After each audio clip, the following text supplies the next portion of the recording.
आज मेरे बेटे की दूसरी शादी थी। उसके पहले शादी का क्या हुआ? मैं उसे भूल जाना चाहती थी क्योंकि वो बड़ी ही अजीब घटना थी।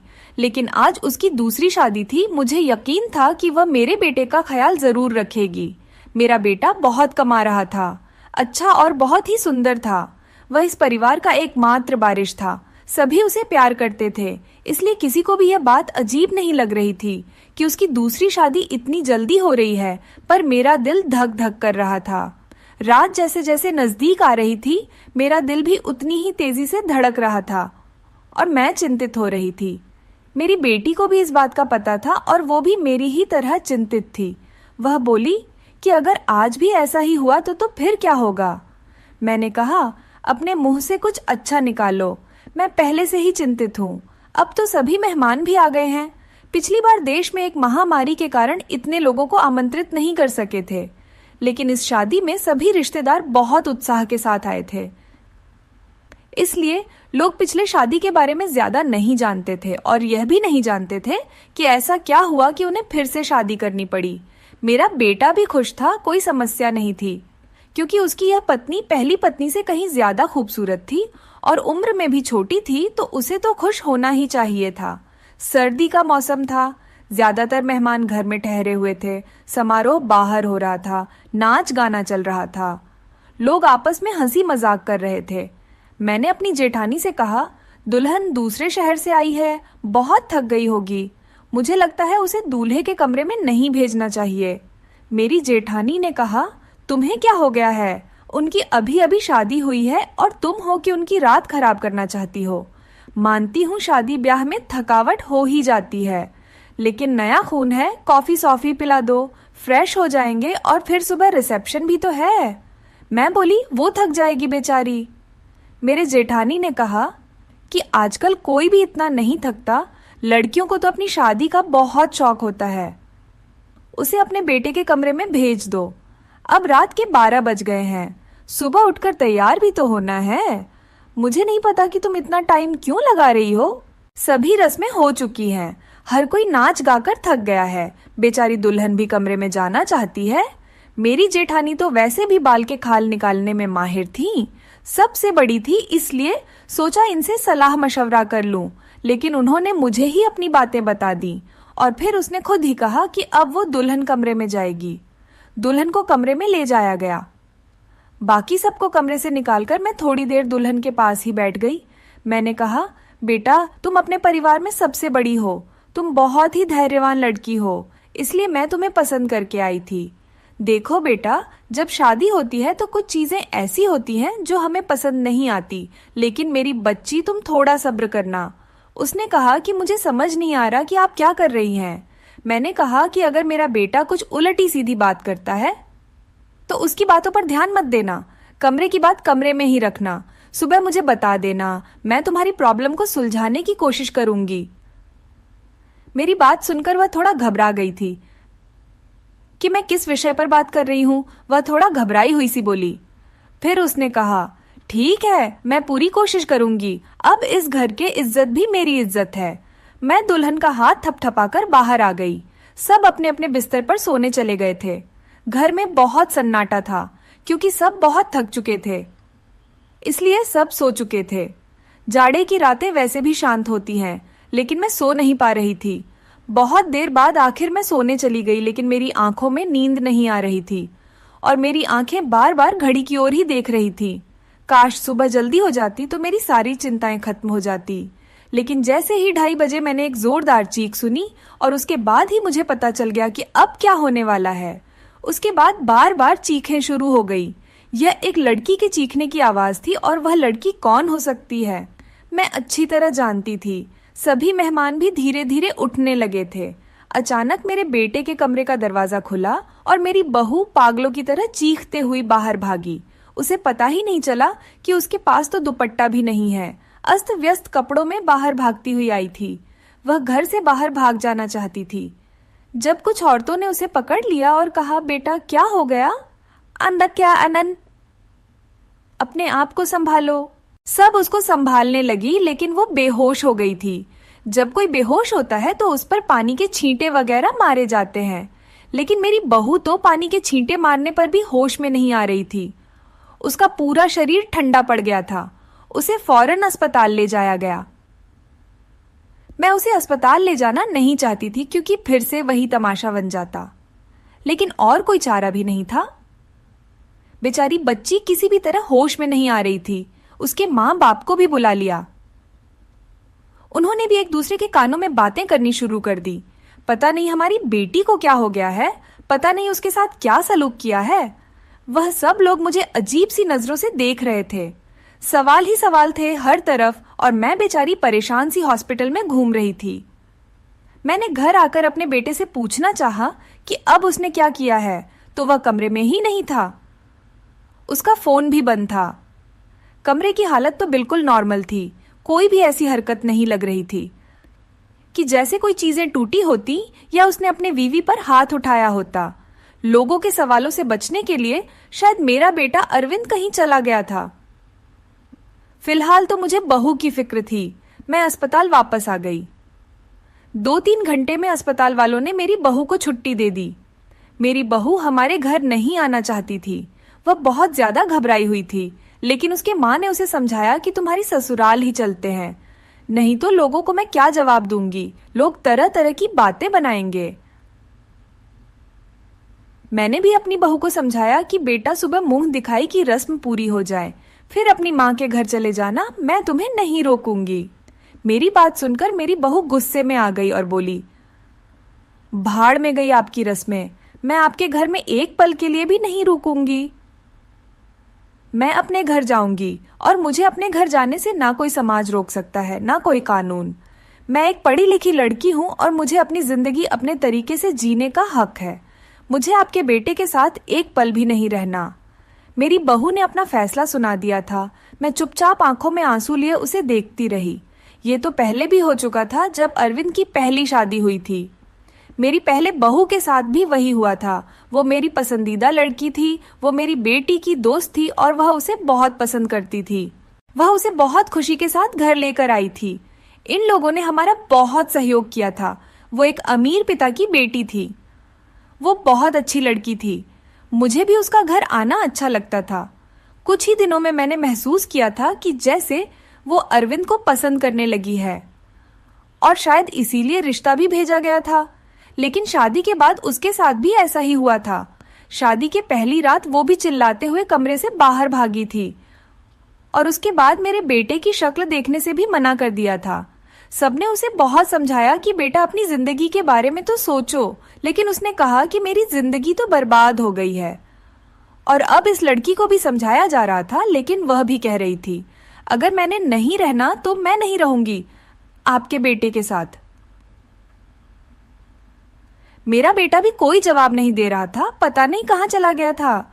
लड़की का बाप बार बार कह रहा था कि उस व्यक्ति को बुलाओ, हम उससे पूछें कि उसे हमारी बेटी के साथ क्या किया है। अरविंद घर आ चुका था। सब उस पर सवालों की बौछार कर रहे थे, लेकिन उसने एक चुप साध ली थी, कुछ भी नहीं बोल रहा था। थक हार कर सब खामोश हो गए। लड़की के माँ बाप भी अरविंद को भला बुरा और धमका कर चले गए। वह अपनी बेटी को भी साथ ले गए। अच्छा खासा तमाशा हो गया था। सब मेहमानों के सामने हमारी नाक कट गई थी। लड़की के माँ बाप ने हमारी बेइज्जती करने में कोई कसर नहीं छोड़ी थी, लेकिन अरविंद अपने मुंह से एक शब्द भी नहीं बोल रहा था। अरविंद के पिता तो पहले ही इस दुनिया से जा चुके थे। सारी बेइज्जती मुझे अकेले ही सहनी पड़ी। घर में जमा लोगों ने भी हमें अच्छी खासी बातें सुना डाली थी। लड़के की माँ तो काबू में ही नहीं आ रही थी। वह बहुत चीख चीख कर मुझे भला बुरा कह रही थी, लेकिन उसमें उस बेचारी की क्या गलती थी। आखिर उसकी बेटी की जिंदगी तबाह हो गई थी। आज खुद को बहुत अकेला महसूस कर रही थी मैं। काश अरविंद के पिता होते तो इतनी जल्दी हिम्मत ना हारती। लोगों के तानों को मैं अकेली ही सुनती रही। अरविंद बड़ा था।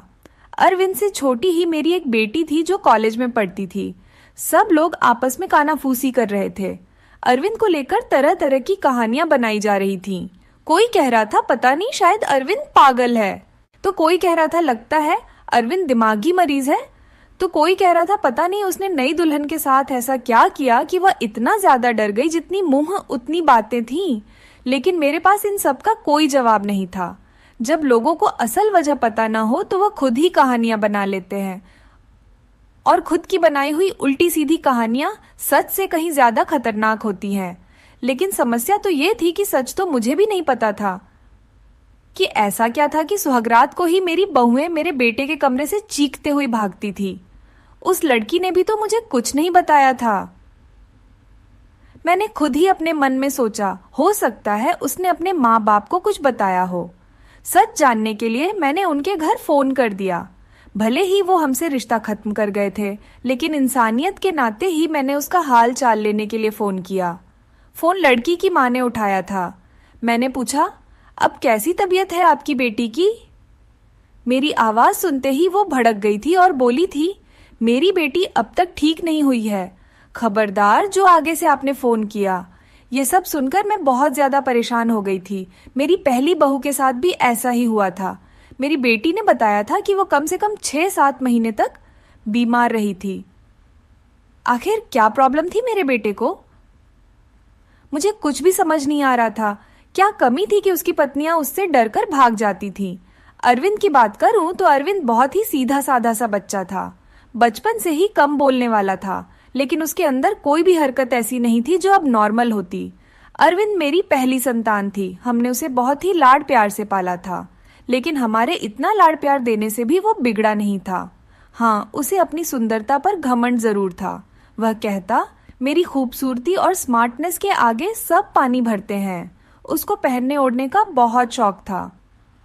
अच्छी अच्छी ब्रांडेड चीजें पहनता, पढ़ाई में भी अच्छा था, नौकरी भी टाइम से मिली थी। अपनी बहन के लिए भी एक जिम्मेदार भाई था। अपनी बहन श्रुति को कॉलेज लेकर जाता और वापस लेकर घर आता।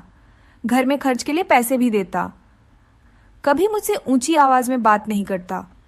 उसके दोस्त भी कोई ऐसे नहीं थे जो मैं कहती कि गलत संगत में पड़ गया है। कोई नशा वगैरह भी नहीं करता था।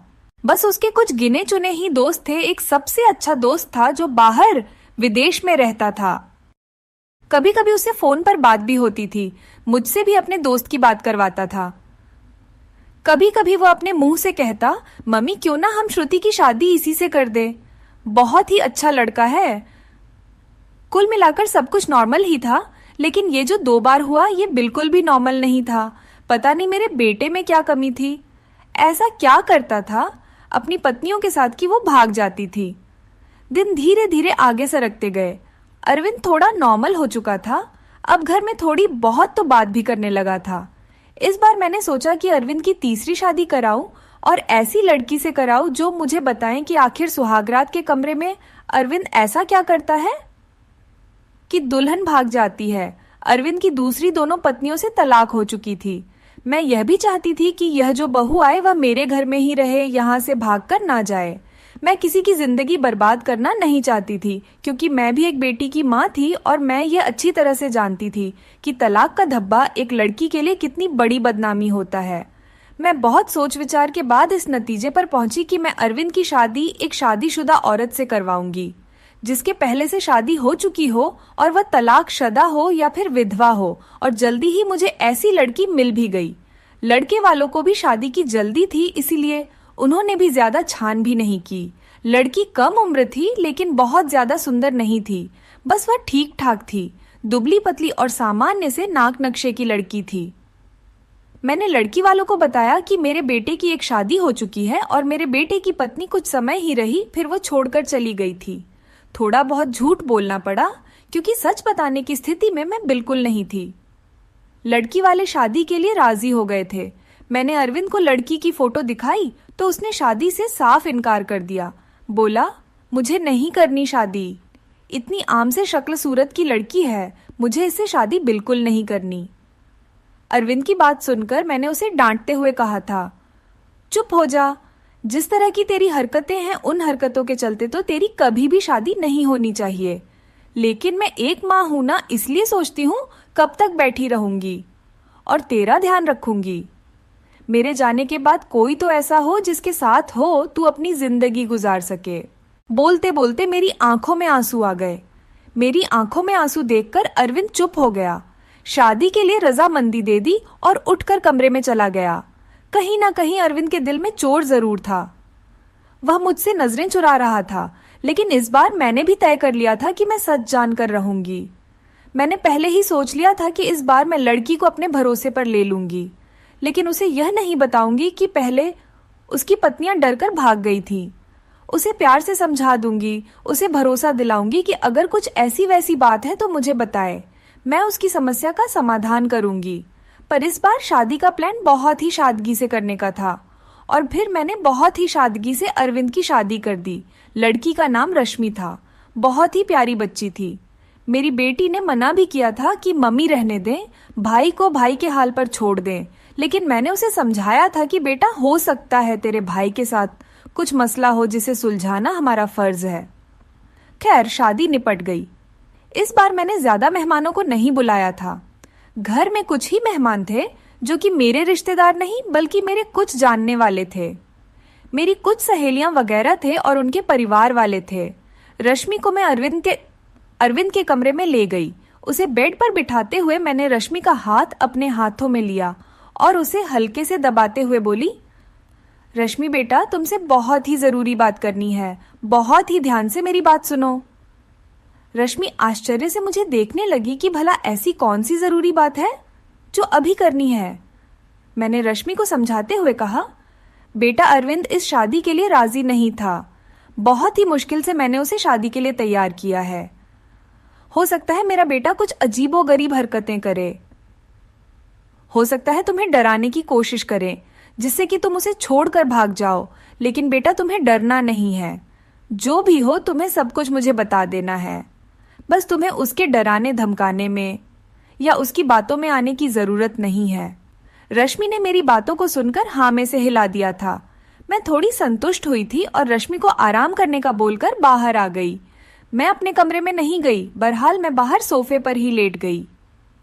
श्रुति को मैंने उसके कमरे में भेज दिया कि तुम जाओ, सो जाओ, बहुत रात हो चुकी है। श्रुति कमरे में जा चुकी थी, लेकिन जाते जाते उसने कहा था कि मम्मी जी, आप जो भी कर रहे हैं गलत कर रहे हैं। आप भी हर समस्या का हल सिर्फ शादी ही समझती है। आपको किसी की बेटी की जिंदगी को यूं बर्बाद नहीं करना चाहिए। श्रुति जा चुकी थी और मैं सोफे पर लेटी दिल ही दिल में अपने भगवान को याद कर रही थी और दुआ मांग रही थी कि हे भगवान, ये रात अच्छे से बीत जाए। बहुत ही खामोशी थी। ऐसा लग रहा था जैसे तूफान से आने के पहले की खामोशी हो। घड़ी की टिक टिक भी मेरे सर पर हथौड़े की तरह लग रही थी। मैं अपने भगवान को मनाने में लगी हुई थी कि तभी वही हुआ जिसका मुझे डर था। रश्मि चीखते हुए बाहर आई थी और पागलों की तरह घर के बाहर भाग जाना चाहती थी। मैंने जैसे तैसे करके उसे बाहर गेट के अंदर लिया था। मैंने उसे जैसे तैसे समझाकर थोड़ा शांत किया था। वह कुछ बोलने की स्थिति में नहीं थी। जब थोड़ा शांत हुई तो बदहवासी में बोली कि आपको अपने बेटे की पहले मेडिकल जांच करानी चाहिए थी। अगर आप ऐसा करा लेती तो आपको और मुझे यह दिन देखना नहीं पड़ता। रश्मि तो बहुत ही समझदार थी, उसके पास तो कोई दूसरा ऑप्शन भी नहीं था। वह तो हर हाल में इस शादी को निभाने की सोचती, लेकिन रश्मि ने भी इस रिश्ते को नहीं निभाया और वह अरविंद को छोड़कर चली गई। दूसरे दिन रश्मि के घर से फोन आया कि अपने बेटे से कहकर हमारी बेटी को तलाक दिलवा दो, नहीं तो हम यह काम अदालत से भी कर सकते हैं। मैं सदमे की हालत में फोन पकड़े वहीं सोफे पर बैठ गई, यानी कि अब अरविंद को कोई मजबूरी में भी अपनाने के लिए तैयार नहीं था। पहले मैं जो बहुएं लाई थी वह अमीर घराने की और सुंदर पढ़ी लिखी थी, लेकिन रश्मि तो विधवा थी, गरीब घराने की थी और बहुत ज्यादा सुंदर भी नहीं थी। रश्मि को मैंने पहले ही सब कुछ समझा भी दिया था और तब भी वह इतना ज्यादा बदहवास हो गई थी। आखिर ऐसी क्या कमी थी मेरे बेटे में? हम जो जेवरात दुल्हन को देते थे, दुल्हन के घर वाले शादी के दूसरे ही दिन वापस कर देते थे। मैं तो दहेज भी नहीं लेती थी। फिर आखिर ऐसा क्या था कि ऐसे खूबसूरत पढ़े लिखे और अमीर लड़के को छोड़कर भी लड़कियां भाग जाती थीं? मेरा दिमाग सोच सोच कर फटा जा रहा था। कैसे पता लगाऊं कि आखिर बात क्या है? अरविंद भी अपने मुंह से कुछ कहने को तैयार नहीं था। जब भी इस बारे में कुछ बात करने की कोशिश करती तो उठकर बाहर चला जाता, मुझे बात करने का मौका ही नहीं देता। लेकिन अब मैं हर वक्त अब अरविंद पर नजर रखने लगी थी, उसकी एक एक हरकत पर ध्यान देती। शायद कुछ तो ऐसा सबूत मिले जिससे मैं सुराग लगा सकूं, सच जान सकूं कि आखिर सच्चाई क्या है। लेकिन उसके हाव भाव से कभी ऐसा लगा ही नहीं कि उसमें कुछ एबनॉर्मल भी है। एकदम नॉर्मल लड़कों की तरह था, जैसे और लड़के होते हैं। मुझे कोई भी रास्ता दिखाई नहीं दे रहा था। एक दिन तंग आकर मैंने अरविंद के दोस्त को फोन लगाया। उसी विदेश में रहने वाले दोस्त को मैंने पूछा, नितिन, तुम तो अरविंद के इकलौते दोस्त हो जिससे अरविंद अपने दिल की सारी बातें करता है। मुझे अरविंद के बारे में सब कुछ बताओ। उसने अपने जीवन के बारे में तुम्हें जरूर कुछ ना कुछ बताया होगा। लेकिन यह सुनकर तो मैं हैरान हो गई कि उसने अपने दोस्त को अपने बारे में कुछ भी नहीं बताया था। और बस यही बात मुझे बहुत अजीब लगी कि उसने अपने दोस्त को यह भी नहीं बताया कि मेरी 3 शादियां हो चुकी हैं और मेरी तीनों पत्नियां मुझे छोड़कर भाग गई हैं। लेकिन उसने यह बात अपने दोस्त को नहीं बताई, जो कि उसका सबसे अच्छा दोस्त था। यह मुझे काफी अजीब लग रहा था, लेकिन शायद उसने नहीं बताया हो क्योंकि वह शर्मिंदा होना नहीं चाहता होगा। शादी की रात ही पत्नी का भाग जाना, वह भी 3-3 पत्नियों का। धीरे धीरे 6 महीने और गुजर गए। घर में सब कुछ और नॉर्मल चल रहा था, लेकिन अरविंद को लेकर मैं बहुत ज्यादा परेशान थी। ऐसा क्या था जो दुल्हन शादी की रात को ही भाग जाती थी? मैंने एक बार फिर से अरविंद की शादी के लिए सोचा और इस बार मैंने ठान लिया कि सच्चाई जानकर ही रहूंगी। इस बार मैंने लड़की को सब कुछ बता दिया, कुछ भी नहीं छुपाया। और लड़की भी किसी ऐसे घर से लाई थी जिसे शादी की सख्त जरूरत थी, क्योंकि ये लोग बहुत ही गरीब थे और उसके घर में उसके 2 छोटे भाई थे। मैंने कहा, तुम्हारे दोनों भाइयों की पढ़ाई की जिम्मेदारी मेरे ऊपर है और शादी में भी आप लोगों को कुछ भी खर्च नहीं करना पड़ेगा। लड़की को तो मैंने राजी कर लिया था, लड़की के माँ बाप भी राजी हो गए, लेकिन मैंने ये बात लड़की के माता पिता को नहीं बताई थी। बस वह लड़की को बता दी थी। लड़की थोड़ी घबराई हुई थी क्योंकि मैंने शादी से पहले ही सारी बातें लड़की को समझा दी थी। पहले तो वो बहुत ज्यादा डर गई, फिर खुद को संभालते हुए बोली कि कुछ भी हो, मैं इस शादी के लिए तैयार हूँ। अगर मेरे थोड़े से त्याग से मेरे भाइयों की जिंदगी बनती है तो उसमें बुराई क्या है? जो कुछ भी होगा उसे सहन करूंगी। और वैसे भी सारे समझौते औरतों को ही करने पड़ते हैं। लड़की, जिसका नाम सुमन था, भले ही गरीब घर की थी, लेकिन बहुत ही संस्कारी और समझदार लगी मुझे। दिन ही दिल में खुश हुई कि अगर सुमन मेरी बहू बनती है और मेरे घर में टिके रहती है तो यह मेरे लिए बहुत ही सौभाग्य की बात होगी। संस्कारी होने के साथ साथ सुमन बहुत ही खूबसूरत भी थी। इस बार शादी मंदिर में हुई थी। सब कुछ ठीक था और हैरानी की बात तो यह थी कि रात भी गुजर चुकी थी और सुबह हो चुकी थी। सुबह होते ही मैंने कमरे का दरवाजा खटखटाया, लेकिन किसी ने दरवाजा नहीं खोला। मैं बहुत परेशान थी, कोई दरवाजा नहीं खोल रहा था। थोड़ी देर बाद कमरे की दूसरी चाबी लेकर आई और मैंने खुद ही दरवाजा खोला। कमरे के अंदर का दृश्य देखकर मेरी चीख निकल गई, क्योंकि मेरी बहू बेहोश पड़ी थी। अरविंद कमरे में कहीं भी नजर नहीं आ रहा था, शायद बाथरूम में था। मैंने जल्दी से डॉक्टर को बुलाया। डॉक्टर ने कहा कि वह सिर्फ डर की वजह से बेहोश हुई है। उसके शरीर पर किसी भी तरह के कोई चोट के निशान नहीं है।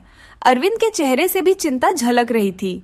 ऐसा लगता था कि जैसे वह भी परेशान है। इन सब हालातों से अच्छे से चेकअप करने के बाद और कुछ दवाइयां देकर डॉक्टर साहब चले गए थे। डॉक्टर ने कहा था कि सुमन को जल्दी ही होश आ जाएगा। अरविंद भी तैयार होकर अपने ऑफिस के लिए निकल गया था। मैं सुमन के पास ही बैठी रही। थोड़ी देर में सुमन ने आंखें खोल दी थीं। होश में आते ही वो बाहर की तरफ भागी थी, ये कहते हुए कि मुझे यहाँ नहीं रहना, मुझे अपने घर जाना है, अपने मम्मी पापा के पास। मैंने सुमन का हाथ पकड़ लिया। सुमन, तुम ऐसा नहीं कर सकती। मैंने तो तुम्हें सारी सच्चाई बता दी थी और तुम तो मान भी गई थी। फिर तुम अब ऐसा क्यों कह रही हो? लेकिन सुमन मेरी कुछ भी सुनने को तैयार नहीं थी। रोते हुए बोली, आंटी जी, मुझे माफ कर दो, मैं मजबूर हूँ, मैं यहाँ नहीं रह सकती। आप बेफिक्र रहे, मैं अपने मम्मी पापा को कुछ नहीं बताऊंगी, सब कुछ हैंडल कर लूंगी। बस आप मुझे इस घर में रहने को ना कहे। लेकिन सुमन, मुझे बताओ तो सही, आखिर ऐसा क्या हुआ था? मैं सच जानना चाहती हूँ। सुमन, तुमने मुझसे वादा किया था कि तुम अरविंद की सच्चाई मुझे जरूर बताऊंगी। आंटी, अरविंद के बारे में मैं कुछ नहीं बता सकती। अगर मैंने अरविंद के बारे में बोला तो वह मुझे जान से मार देगा। मुझे अपनी जान की परवाह नहीं है, लेकिन अरविंद मेरे भाइयों को भी नहीं छोड़ेगा। प्लीज मुझे जाने दें। उसकी आंखों में विनती के ऐसे करुण भाव थे कि मैं उसे रोक न सकी। सुमन चली गई थी। मैं इंतजार कर रही थी कि अब वो कुछ ही देर में सुमन के माँ बाप का फोन आने वाला है, लेकिन ऐसा कुछ भी नहीं हुआ। शायद सुमन ने अपने माता पिता को कुछ नहीं बताया था। अरविंद की तीनों पत्नियों ने तो दूसरे दिन ही तलाक की मांग कर दी थी, लेकिन सुमन ने ऐसा कुछ भी नहीं किया था। इसका मतलब था सुमन अब भी मेरे बेटे की पत्नी थी। मैंने सोचा कि अब मैं अरविंद का चेकअप कराकर ही रहूंगी। अपने होशो हवास में तो अरविंद ऐसा कभी भी नहीं करने देता। इसलिए एक दिन मैंने अरविंद के खाने में नींद की दवाई मिला दी। अरविंद के गहरी नींद में जाते ही मैंने डॉक्टर को फोन कर दिया। डॉक्टर ने अरविंद के कुछ सैंपल लिए और यह बोलकर कि जैसे ही रिपोर्ट आती है मैं आपको बताता हूं, डॉक्टर चला गया। और फिर मैं बेसब्री से अरविंद की रिपोर्ट का इंतजार करने लगी। अगले दिन डॉक्टर का फोन आया और उसने कहा कि अरविंद एकदम नॉर्मल है, उसकी सारी रिपोर्ट्स नॉर्मल आई हैं।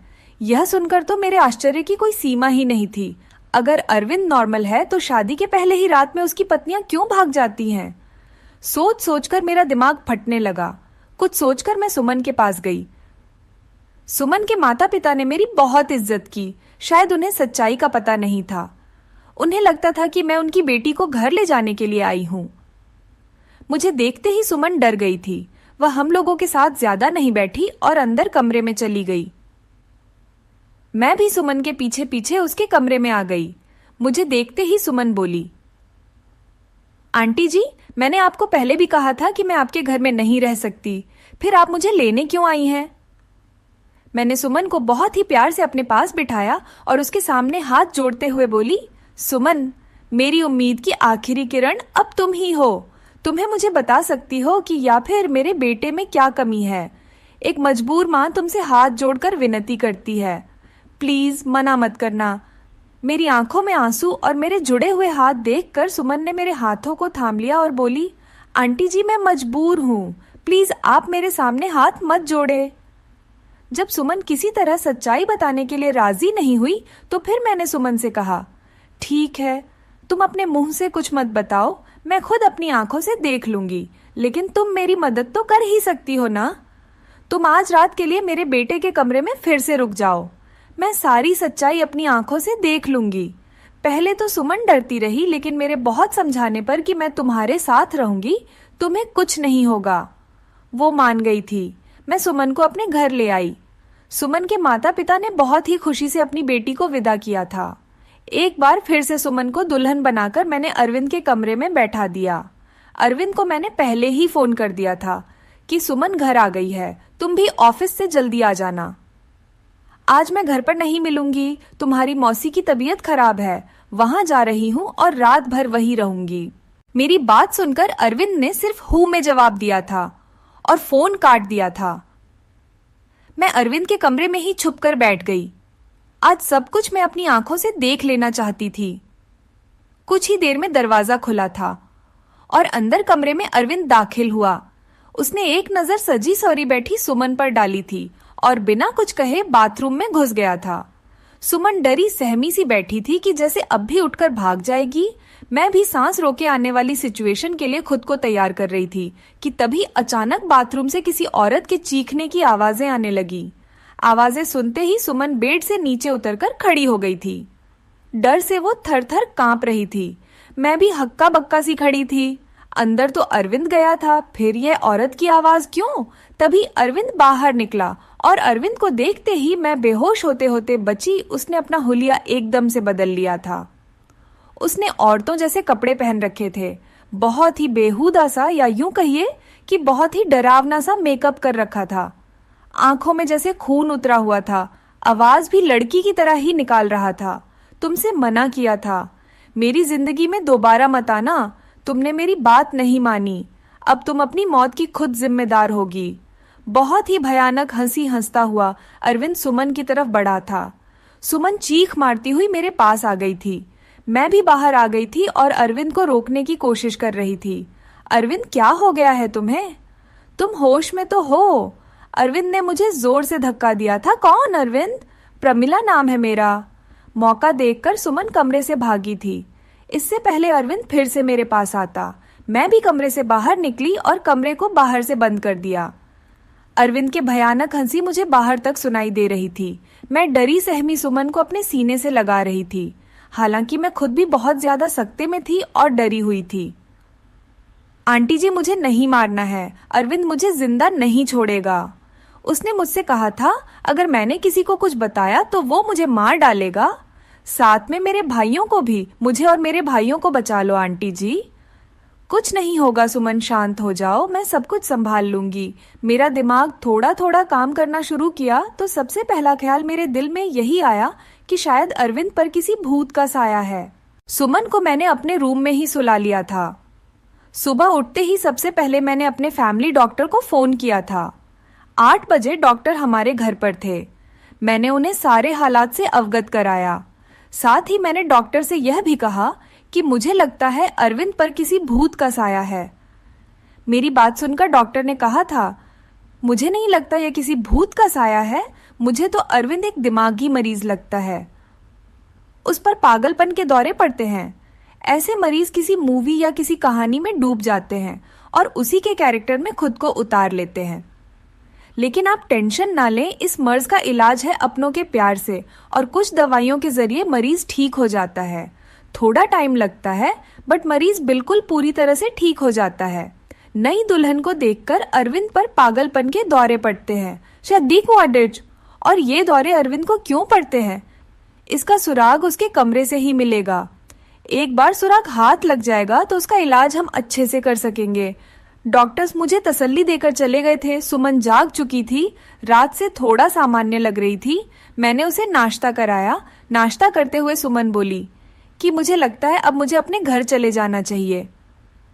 सुमन के सर पर प्यार से हाथ फेरते हुए मैं बोली, सुमन बेटा, सबसे पहले तो तुम मुझे आंटी कहना बंद करो, तुम मुझे मम्मी जी कहो। और दूसरी बात, अब यही तुम्हारा घर है। इतना सब कुछ अपनी आंखों से देखने के बाद भी आप यह कैसे कह सकती हैं? सुमन ने हैरानी से पूछा। मैंने सुमन से कहा, अभी डॉक्टर से मेरी बात हुई है। अरविंद बिल्कुल ठीक हो जाएगा, बस उसे थोड़े से प्यार और थोड़ी सी देखभाल की जरूरत है जो हम दोनों मिलकर उसे देंगे। मेरा यकीन करो, अरविंद बहुत ही अच्छा लड़का है, तुम्हें बहुत ही प्यार से रखेगा। मेरे बहुत देर तक समझाने पर और अपने माँ बाप के हालात को देखते हुए सुमन राजी हो गई थी। मैंने बहुत ही प्यार से सुमन से कहा था, सुमन बेटा, अब तो एक बार मुझे मम्मी जी कहो। और सुमन ने मुस्कुराते हुए मुझे मम्मी जी कहा था, जिसे सुनकर मेरे दिल में ठंडक उतर गई थी। मुझे उम्मीद की किरण नजर आई थी कि मेरा बेटा ठीक हो जाएगा, उसका भी घर बस जाएगा। 10 बजे के करीब अरविंद के दरवाजे पर खटखट की आवाज आई थी। मैंने कांपते हाथों से दरवाजा खोला था। सुमन को मैंने अपने कमरे में भेज दिया था। अरविंद एकदम तरोताजा तैयार खड़ा था। मुझे देखते ही नाराजगी से बोला, क्या मम्मी जी, मेरा दरवाजा बाहर से बंद किसने कर दिया? मुझे ऑफिस के लिए लेट हो रहा है। मैंने एकदम नॉर्मली ही बात की थी। बोली, पता नहीं बेटा कैसे बंद हो गया, चलो तुम नाश्ता कर लो। मैंने उस पर कुछ भी जाहिर नहीं होने दिया। अरविंद ने नाश्ता किया और ऑफिस के लिए निकल गया। अरविंद के ऑफिस निकलते ही सबसे पहले मैं अरविंद के कमरे में गई और उसकी तलाशी ली।